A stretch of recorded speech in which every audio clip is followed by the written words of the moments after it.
গোপালবাড়ি পাহাড়। গোপালবাড়ি পাহাড় নেত্রকোনা জেলার কলমাকান্দা উপজেলার লেঙ্গুড়া ইউনিয়নে অবস্থিত। এটি ভারত বাংলাদেশ সীমান্তবর্তী এলাকা।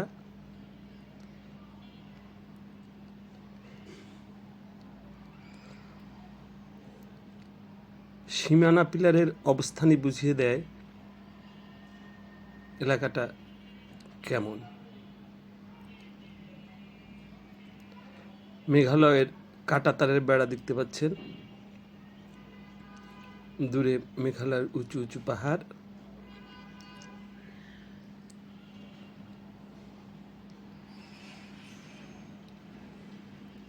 পাহাড়ের খাঁজে ওই যে দূরে বিএসএফ ক্যাম্প। গোপালবাড়ি পাহাড় থেকে বাংলাদেশের নিচের দিকের ভিউ অসাধারণ।